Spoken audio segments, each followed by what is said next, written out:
আসুন ইটা নাটক বানাইবা দেখবাই ওখানে সমাজ থেকে কিলা উন্মতরে হরানি যায়, দিনদারির থেকে কিলা উন্মতরে হরানি যায়, ও চিন্তা টেনশনটা হয়। এর লাগি নাটক দেখা হারাম।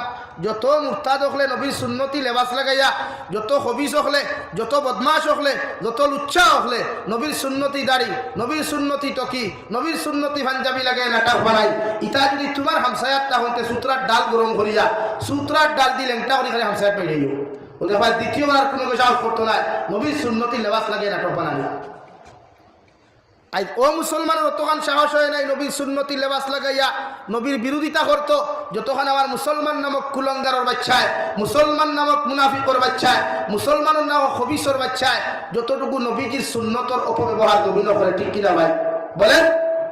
লাগে আমার যুবক ভাইয়া, শরীয়তে আপনারে কইছে না নবীর সুন্নতি দাড়ি লাগিয়ে নাটক বানাইতে হয়, শরীয়তে আপনারে কইছে না নবীর পাঞ্জাবি লাগিয়ে নাটক বানাইতে হয়।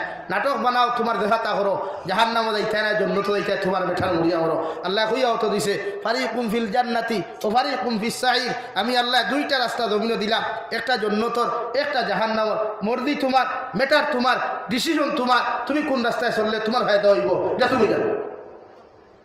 লাগে নবীর সুন্নতি লেবাস লাগাইয়া তো লুচ্চামি করার কথা নাই, নবীর সুন্নতি লেবাস লাগে এত বদমাশি করার কথা নাই। বদমাশি করতায় হো বদমাশ হতার লাখানো, লুচ্চামি করতায় লুচ্চা হতার লাখানো, সুন্নতি লেবাসকে লাগে। সুন্নতি লেবাসের লগে কোনোদিন দাদাগির করিও না, কারণ নবী ছাড়া জন্য তো দেওয়া সম্ভব নয়।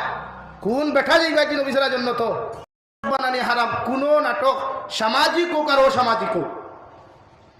আমার ভাই এইটা মাঝে মাঝে কইবা হুজুর অমুক কণ্ঠে হতা করিলা, হমুকে হতা করিলা, ইটা যাইজ নানি? কোন শরীয়ত নাটক বানানি যাইজ আসলো? সাহাবায়ে কেরাম হলে আমরা থেকে ইলিম বেশ আসলো না, আতো না রে ভাই?